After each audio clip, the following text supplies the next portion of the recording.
Oui, je vais, comment dire, pour introduire cela, effectivement, peut-être par rapport à ce terme de travaillant et monde hybride et lien social, Oui, je trouve que ce que l'on vit depuis pas seulement 2 ans d'ailleurs, depuis plusieurs années, puisque cette réflexion de travaillant, je l'ai eue bien avant, quand je suis allé un jour arriver à la station F. Et ce que j'appelle travaillant, c'est me rendre compte qu'aujourd'hui, la relation au travail et de la part des personnes qui travaillent, nous coachs, mais aussi nos clients, est dans une transformation fondamentale. Et quand je dis que ça m'est apparu quand je suis arrivé à la station F, c'est de me rendre compte que l'aspiration au travail, le désir de travail est chamboulé. Je crois que c'est d'ailleurs la une du Point ou de l'Express de cette semaine, je ne sais plus très bien, qui est après Covid, est-ce qu'on aura encore envie de travailler? Et je trouve que cette notion de désir de travail est en train d'être chamboulée. Et ce que j'appelle travaillant, c'est dans un sentiment de mouvement, justement. Hein. On est en travaillant. On va quelque part en travaillant. Est-ce que c'est un discours en travaillant? Est-ce que c'est un lieu en travaillant? Mais on fait quelque chose en travaillant. Et pour moi, c'est le en travaillant, c'est comme un mouvement versus le travailleur. Et je vais citer Hannah Arendt qui, dans un de ses livres, je ne sais plus lequel, disait on est passé au cours du XXe siècle de l'animal, de l'homo faber à l'animal laborans, hein, c'est-à-dire une relation au travail un peu exécutant. Et moi, j'ai envie de dire, on est peut-être en train de repasser de l'animal laborans à l'homo faber. Parce que pour moi, derrière ce travaillant, c'est une relation de travail qui s'associe au désir, qui s'associe à la liberté, qui s'associe peut-être à une prise de recul par rapport à un CDI qui, pendant très longtemps, en tout cas en France, était considéré comme un sésame. C'est toujours le cas. Mais je trouve qu'aujourd'hui, on est beaucoup plus sur le désir de travail. Alors aux États-Unis, il y a plein de gens qui ont décidé de quitter, et donc le travail hybride, c'est le télétravail. Est-ce que j'ai envie de travailler chez moi? Est-ce que j'ai envie d'avoir ce pouvoir dont parlait Philippe au-dessus de moi, cette autorité qui me dit fais ceci, fais cela? Et là, pour moi, le terme de travaillant, il s'inscrit vraiment dans cette définition-là, et le travail hybride, le télétravail, et voilà. Et naturellement, dans ce désir de travail, donc dans la relation du travaillant, est une relation très individuelle. Alors que finalement, le travail, c'est aussi le lien social. C'est ça ma deuxième question. C'est quel est le lien social? Comment on va définir ce lien social? Et un peu en boutade, parce que là, je dirais que la matinée a été dense. J'espère qu'elle a plu à tout le monde. Je me suis posé la question que nous, en tant que coach, qu'est-ce que ça veut dire de notre accompagnement par rapport à tout cela? Et j'ai eu envie, un peu en acronyme, de repartir dans un acronyme que tout le monde maintenant connu, qui s'appelle VUCA. Ce monde VUCA, encore une fois, qui a été créé par les Américains, je crois que c'est les militaires américains, il y a de nombreuses années aussi. VUCA qui veut dire V pour volatilité, U pour incertitude, uncertainty, C pour complexité, et A pour ambiguïté. Et je me suis dit, voilà, ces 4 termes qui sont censés résumer ce monde qui nous entoure. Et je me suis dit, qu'est-ce que ça voudrait dire de ces termes-là, et finalement de les adapter à ce qu'un coach peut-être aborder en coaching. Voilà. alors, tu fais bien de reprendre ce terme de VUCA qui reste assez obscur a priori, mais je découvre que le V veut dire volatile, et ce terme, nous avons beaucoup parlé de poésie, ce terme a quelque chose de poétique, effectivement, alors que nous sommes dans le monde de l'entreprise et que c'est vrai aujourd'hui, on va distinguer le travailleur du travaillant, mais on reste quand même dans le monde de l'entreprise, c'est là où on crée les richesses. Donc on rigole pas. Cette volatilité s'aborde comment alors en coaching? Encore une fois, pour moi, la volatilité, qu'est-ce qu'elle représente pour un coaché? Comment lui la vit au quotidien? Je dirais que l'image qui me vient à l'esprit, c'est d'ailleurs pour un coaching, j'étais à Toulouse au bord de la Garonne, si je ne me trompe pas, Oui. et c'était à l'automne, pardon, et je ne sais pas si c'est la saison, parce que je ne suis pas toulousaine, donc les Toulousains pourront peut-être nous confirmer par chat si c'est toujours le cas. En tout cas, les bords de la Garonne étaient recouverts, enfin le ciel au-dessus des bords de la Garonne était vraiment noir de vols des tourneaux. Alors je ne sais pas si vous connaissez les vols des tourneaux, c'est ces centaines, ces milliers d'oiseaux qui volent ensemble, donc on est dans la volatilité.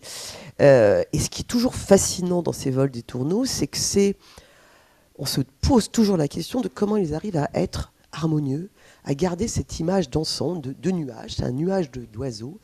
Et quand on pose la question aux spécialistes, ils vous disent, mais en fait, ils sont capables de s'auto-ajuster parce qu'ils volent à côté de leurs voisins, et que c'est le micro-mouvement de son voisin qui font qu'il s'ajuste, et voilà, il s'ajuste constamment pour former cette figure harmonieuse. Et donc, dans ce monde volatile, je dirais, nous, en tant que coach, comment nos coachés le vivent? Dans la première réaction, si on rebondit sur tout ce qui a été dit ce matin, le cas systémique qu'a porté Annie, c'est une sorte de paralysie. La volatilité, ça part dans tous les sens. Et je ne vais pas être capable de gérer. Donc, je me paralyse. Et donc, en coaching, comment traiter cette paralysie? Et je dirais, à chaque fois, je vais faire ce petit jeu, par la volition. Volatilité, volition, j'ai cherché longtemps, mais j'ai fini par trouver. C'est quoi la volition? C'est un mix de volonté, de motivation et d'action. Alors, je sais pas, je l'ai mis dans ce sens-là. C'est-à-dire avoir envie de faire.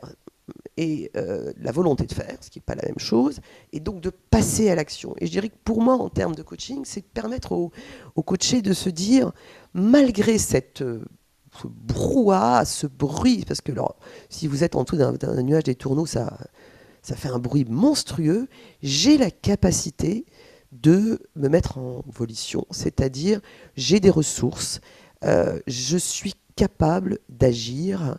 Et là, tout ce qui a été dit ce matin sur l'accompagnement, pour qu'ils trouvent ces ressources, qui sont des nouvelles ressources, peut-être pas celles que le coaching a inventées il y a 25 ans, peut-être pas des outils, et là, le non-sachant de Daniel me parle beaucoup, mais oui, tu as les capacités, et d'avoir cette naïveté, quelquefois j'ose le dire, d'oser faire. Voilà ce que je pourrais dire. Catherine, je peux te dire que j'apprécie particulièrement ton propos, qui passe de volatile à volition. Et je souligne, si tu me permets, le jeu sur le langage que cela suppose. Hein. Le langage qui, finalement, crée aussi vous avez surtout le sentiment que cette structure dans laquelle nous intervenons en tant que coach. Donc, tu parlais également de l'incertitude, elle est au cœur de notre monde. Est-ce que tu as le sentiment que cette incertitude est aussi plus présente en coaching? Alors, j'en suis convaincue, Annie, c'est une évidence, et ça m'était même d'ailleurs confirmé récemment un échange que j'avais avec une DRH qui me confirmait que les sujets qu'elle voyait remonter, c'est comment gérer l'incertitude. Et je trouve que tous les sujets qu'on a eus ce matin sur le discours, sur l'éthique, sur le non-sachant, sur le lieu, on est au cœur de ça. Alors, on va me dire, l'incertitude... J'imagine que Socrate en parlait déjà, peut-être pas de la même façon, mais bien entendu, l'incertitude est notre monde. Moi, je dirais souvent, ce que je dis à des coachés, c'est qu'aujourd'hui, on est certain de l'incertitude. Alors, est-ce que c'est parce que les réseaux sociaux nous laminent? Est-ce que c'est parce qu'on joue aujourd'hui sur cette incertitude? Est-ce que parce qu'on est véritablement dans un changement de paradigme qui fait que cette incertitude est criante? Encore une fois, ce n'est pas la première fois, le 19e siècle a vécu d'incertitude, Hannah Arendt en parlait encore, mais là en tout cas on est dedans. Donc on est certain de l'incertitude. Donc comment en coaching accompagner nos clients par rapport à cette incertitude? Être certain de l'incertitude. Et souvent d'ailleurs, question systémique, je dis, mais si vous étiez certain qu'on sera incertain, qu'est-ce que vous feriez? Question d'un. Et là, souvent, les gens sont interpellés en disant, mais je ne sais pas, parce que moi, on me demande de démontrer les choses.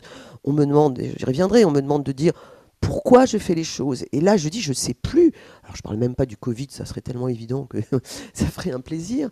Mais voilà, comment gérer ça? Et pour moi, c'est amener le coaché à avoir une posture ou une place par rapport à cette incertitude. Et moi, je trouve que tu parlais tout à l'heure de dire finalement, c'est pas l'insight, c'est l'outsight. J'ai une cliente pas plus tard, qu'il y a quelques jours, qui me dit, on a mon outcome, hein, c'est ça, c'est ce qu'on dit. Alors je me suis dit, qu'est-ce qu'elle m'a fait? Non, c'était pas du tout ça. C'est qu'elle avait enfin osé dire aux gens qu'elle avait quitté son entreprise depuis 6 mois. Elle n'avait pas dit elle avait fait plusieurs entreprises. Et elle dit, je me suis sentie soulagé.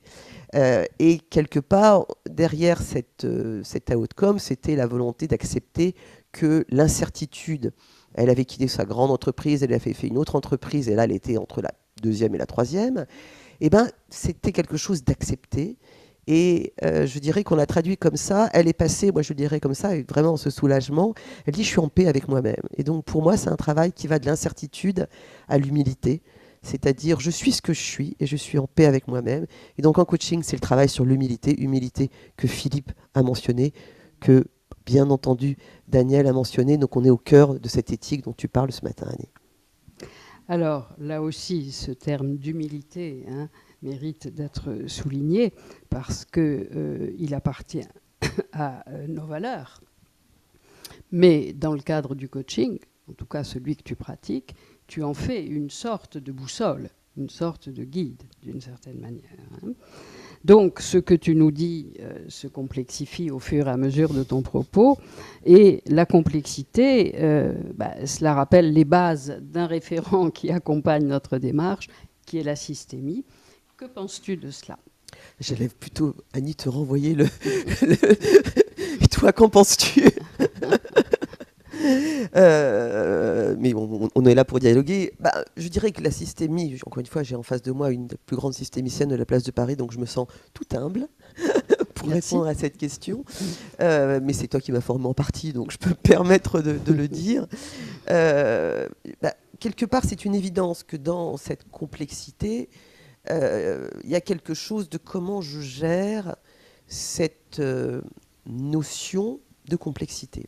Et en coaching, moi en tout cas régulièrement, je vais poser la question du système, et ton cas étant très évident, du système dans lequel la personne intervient, et comment cette complexité vient la confronter à son éthique, mais aussi à ce qu'elle est, et aussi à ce qu'elle doit faire et peut faire. Je vais revenir à mes vols des tourneaux, c'est une complexité. C'est-à-dire dans ce vol des tourneaux, dans ces étourneaux qui se touchent pas, c'est vraiment comment gérer la complexité. Et moi, ce qui m'intéresse aujourd'hui, et je le mettrai un peu plus par écrit, c'est le passage de la complexité au chaos. Pas le passage. Le lien entre complexité et chaos, c'est quoi la différence ? C'est que la situation est complexe et le chaos est l'outcome. Et on dit souvent la solution est autour du chaos. Comment gérer le chaos ? C'est la fascination d'un vol des tourneaux ou d'ailleurs des petits électrons. Je me tourne vers l'ingénieur dans la salle. Je ne me trompe pas, Philippe, tu es un ingénieur, je crois, de formation. Voilà, exactement. Donc je suis toujours très, très humble par rapport à ça, toujours, qui est comment je passe de la complexité au chaos et comment je fais passer le client de cette notion de complexité qui veut dire danger, qui veut dire risque, qui veut dire impossibilité de s'en sortir, un peu comme ta cliente, pour lui dire, mais derrière le chaos, il y a l'harmonie. Et pour moi, en tout cas, l'autre jour, on travaillait avec un client, on est passé de la complexité au chaos, et je lui ai demandé quelle image lui venait à l'esprit. Il me dit, bon, il était grec, c'était plus simple, on est parti de Ulysse, il me dit, le cyclope. Bon, je dis, pourquoi le cyclope ? Parce que le cyclope n'avait qu'un œil. Je dis, bon, d'accord. Et puis parce qu'Ulysse terrasse le cyclope c'est la violence, c'est la brutalité, alors qu'Ulysse c'est la ruse et l'habileté. Et donc, je dirais que derrière la complexité, si on veut vaincre la complexité, si je prends cette métaphore qui est venue comme ça, c'est savoir être rusé et habile, mais pas tout seul. Et je dirais que pour moi, derrière la complexité, ce qui va faire, et je reviens avec ce que tu disais, on ne se bat pas contre les acteurs du système, on prend en compte le système, c'est de se rendre compte que derrière complexité, il y a coopération, voire co-organisation. C'est-à-dire comment j'organise le système autour de moi, avec ruse et habileté, c'est ce que fait un peu Ulysse, pour vaincre le cyclope, qui pourtant n'a qu'un œil, ce qui devrait être simple. Voilà ce que je dirais pour la complexité. Bon, écoute, ce retour à Homère nous fait plaisir, en tout cas à moi certainement. Et tu parles de complexité et également de co-organisation. Donc on sait maintenant que ce qui évite l'entropie, c'est-à-dire la tendance à aller vers le désordre, la tendance du système à aller vers le désordre, ce qui lutte contre ce chaos, c'est l'information. C'est apporter de l'information. Et la co-organisation suppose cette coopération et ce partage d'informations. Donc, il nous reste à voir le mot d'ambiguïté qui te vient et pourquoi. Et puis, le mot d'agilité également vient avec. Donc, si tu veux bien nous dire comment ça s'articule. Bah, il y a deux définitions de l'ambiguïté. Je vais essayer d'être rapide parce qu'on va faire une petite pause. Mais il y a la définition de l'ambiguïté dans la vie courante. C'est une situation ambiguë, c'est on ne sait pas, il y a une diversité de significants, de discours. Ça, c'est la première définition de l'ambiguïté. La deuxième qu'on retrouve en économie de la décision, c'est de se retrouver dans une situation où les probabilités sont trop incertaines et donc je n'arrive pas à prendre de décision par rapport à ce qui se passe et je reboucle sur l'incertitude. C'est-à-dire, pour moi, l'ambiguïté, c'est, en tout cas dans l'économie de la décision, c'est comment prendre une décision quand on n'a pas tous les éléments. Daniel Kahneman, livre que j'aime beaucoup dans son Thinking Fast and Slow, rappelle qu'on prend des décisions à la fois d'un point de vue instinctif et rationnel. Et pour moi, pourquoi je dis agilité avec ambiguïté, c'est que notre rôle doit être d'accompagner nos clients dans cette prise de décision. J'avais récemment une cliente qui avait une décision à prendre avec beaucoup d'ambiguïté, et il y en a tous les jours des plans sociaux qui mettent du temps à prendre, peu importe. C'est comment prendre une décision en sachant quand les choses ne vont pas avoir lieu. Et moi, très, très humblement, je leur dis, si vous étiez sûr que ça arrive au 31 décembre, qu'est-ce que vous feriez? Une façon de recréer derrière l'ambiguïté de l'agilité. Et si demain, vous devriez rechanger de décision parce que l'environnement a changé, que feriez-vous? Et donc de créer de l'agilité derrière l'ambiguïté. Et donc pour conclure, je dirais que derrière VUCA, donc ces 4 termes, en coaching, on va parler de volition, on va parler d'humilité, on va parler de co-organisation et on va parler d'agilité, qui sont pour moi 4 qualités de coach. Voilà ce que j'avais envie de dire en conclusion.